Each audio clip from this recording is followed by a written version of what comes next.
I lost my friend and I want her back. Let me explain, and you all can tell me if I'm crazy or not.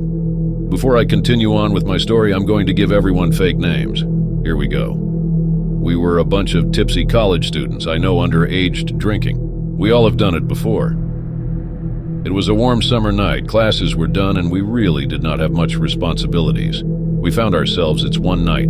The group wasn't feeling the typical movie nights, video games, and even the local bars and clubs wasn't doing it.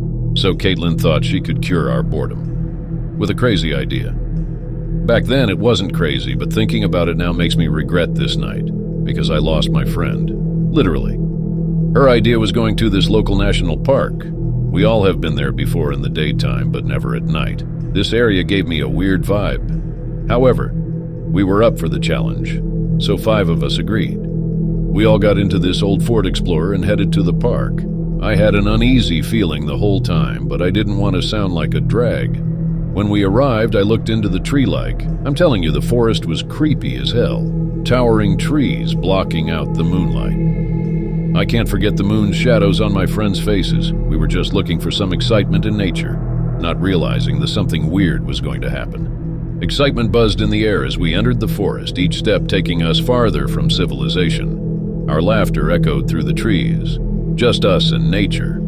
I sweat the trees grew closer together, their branches intertwining to form and blocked out the moonlight, our only source of light.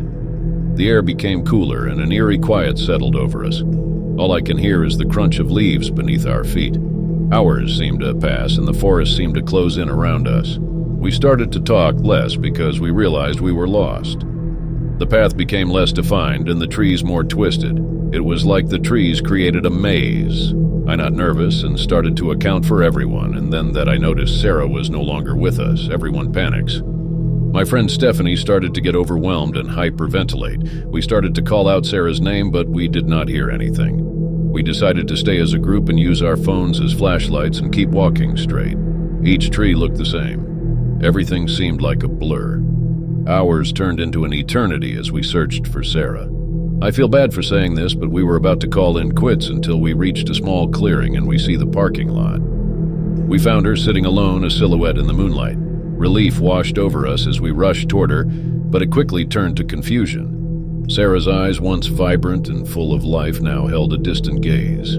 She looked through us as if we were phantoms in a dream. We blasted her with questions, but her responses were vague and incoherent. She spoke of shadows and whispering voices, but we thought she was trying to prank us.